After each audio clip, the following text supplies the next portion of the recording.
Hey everybody, this is Aaron Reynolds. Hey, I am the author of tons of books that hopefully you already know and love. Books like Creepy Carrots and books like Creepy Pair of Underwear and tons more.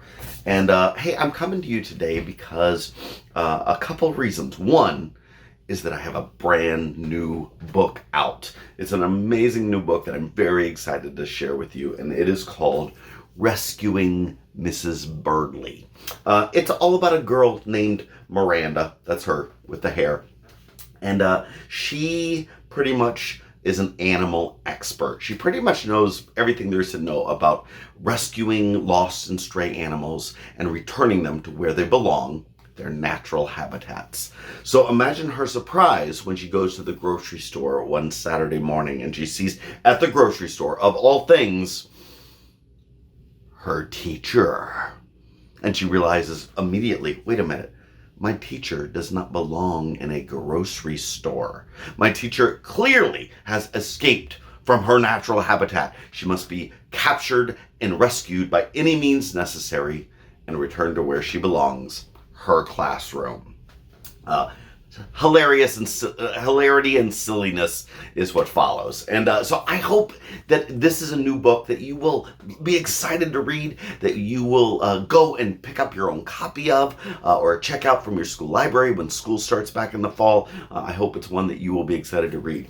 But it got me thinking, my new book, that it's summertime, happy summer, and a lot of us have spent a lot of our time over the past few months on screens, right? I mean, we've been all living through a quarantine together, and maybe you've been going to school online, or maybe you've been filling your free time with, playing video games or doing things on the internet, and all good stuff, fun stuff. But I thought, you know what, since I've been spending so much time on screens over the spring, that it would be fun to challenge myself to come up with fun new activities to do that don't involve screens. And one of my favorite things to do that doesn't involve a screen is obviously read books. Duh. That's a given.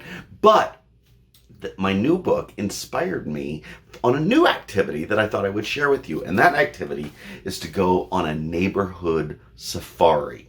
You see, Miranda in Rescuing Mrs. Birdley, she is all about animals. She is all about observing them in their natural habitats.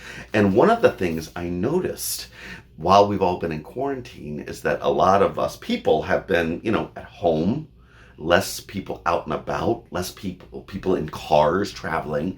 And I've noticed something in my neighborhood, maybe you've noticed it in yours, is that a lot of animals have started to come out. I've seen animals in my neighborhood and even in my own yard that I've never seen before. And so I created my very own safari notebook.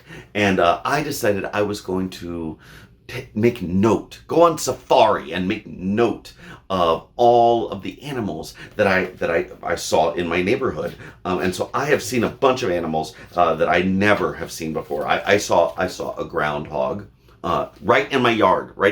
You're about to see, as we go through this, why I don't illustrate the pictures in my picture books. Yeah, somebody else does that, and you'll see why.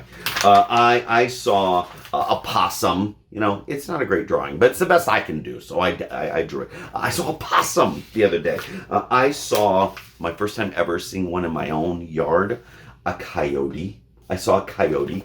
I saw a deer in my own yard. Can you believe it? I also saw a cute, adorable little chipmunk. It was just a little cutie. And then the one that really blew me away, I saw for the first time ever a fox. I saw a fox in my very own yard. And it's been really fun to go on a neighborhood safari and to just sit quietly in my own neighborhood and observe the animals that have kind of come out of hiding because all the rest of us have been in hiding in our own houses. So that's my challenge to you as a fun activity this August is maybe create a little safari notebook of your own, and go on a neighborhood safari. Now, the best times, I've figured this out, the best time to do a neighborhood safari is early in the morning. That seems to be when the animals are the most active. And so sometimes I would get up at 6 a.m. I know, crazy, right? Or 7 a.m. and I would go and just slowly sit quietly in my yard and wait for the animals to stir, or maybe walk quietly through my neighborhood. Hey, what if you live in a city? You know, you might be like, Aaron, I don't have like a backyard. That's cool. You can do it there too. You can even observe from your apartment window if you live in a city.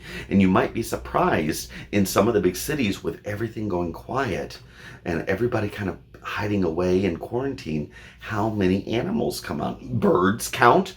You know, you might see unusual birds, eagles, or hawks that you've never seen before, or even, pets count too. You know, if you live in a city and you can't, and you're not seeing many animals, you can count pets that you see out and about with their owners taking walks, and you can put those in your safari. So that is my, get away from screens activity for you this summer, is go on a neighborhood safari and keep track of those animals, and then tune back into part 2 of this video series, where I'm gonna give you some ideas about some creative things that you can do once you captured all those animals in your safari notebook. Hey, that's it for me today. Again, this is Aaron Reynolds saying, have fun this summer, get away from screens if you can, and go on a neighborhood safari, and above all else, don't forget to read my brand new book, Rescuing Mrs. Birdley.